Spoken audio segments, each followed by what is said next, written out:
तर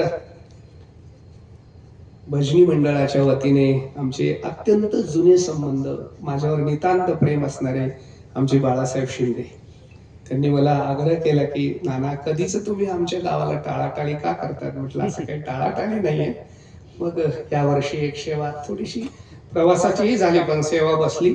इथं आल्यानंतर मात्र भाग गेला, शिण गेला. मला फार आनंद वाटला. इथलं वातावरणच फार प्रसन्न आहे. आणि त्यातल्या त्यात खरं सांगतो, अजून एक गोष्ट अंतकरंगातून बोलतो. कीर्तनाला आल्यावर वातावरणाची प्रसन्नता असते, पण गायक वादक कोण आहे याच्यावर कीर्तनकाराची प्रसन्नता ठरत असते.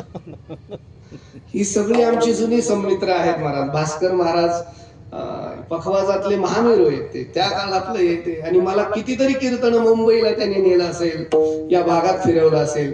फक्त मला एक कळत नाही, मी त्यांना 15 वर्षापासून पाहतो, त्याच्यात काहीच बदल होत नाही, आहे तसेच येते. काय खातात तेही मला सांगत नाही ते एकतर.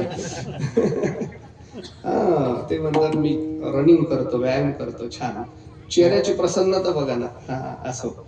आणि त्याचप्रमाणे आमच्या नाशिक भागातील ज्यांचं नाव आहे, काय महाराष्ट्रातील नाव आहे, आमचे अनेक वेळा आमचे हरिभक्ती पारायण श्याम महाराज इंगळे आणि आमचे जालिंदर महाराज, हे मला वाटतं आमच्या धारणगावलाही असतात ना. हो, हा, धारणगावला असतात. जुनी माणसं आहेत. त्याचप्रमाणे सगळी विद्यार्थी मंडळी संस्थेतली आहेत. बाकी टाळकरी आहेत, विनेकरी आहेत, सोबदार आहेत. आणि विशेषत्वाने आमच्या त्र्यंबकला आनंद आखाडा, संपूर्ण भारताचं आनंद आखाड्याचं केंद्रपीठ पूज्य प्रातस्मरणीय सागरानंदजी सरस्वती आणि त्यांच्या मागे आमचे गणेशानंदजी हे कार्य बघतात. आणि त्यांच्या बरोबरच आमचे विकासानंदजी महाराज आमचे त्र्यंबकहून हे कार्य बघतात. निवृत्तीनाथांचं कार्य करत असताना या मंडळीचं मला फार सहकार्य लाभलं महाराज. आज ते इकडे कसे आले मला माहित नाही, पण त्याला बघितल्यावर, त्यांना बघितल्यावर त्र्यंबकचं कनेक्शन लागलं आहे की नाही नाथपंथाचं. त्याचप्रमाणे आमचे योगेश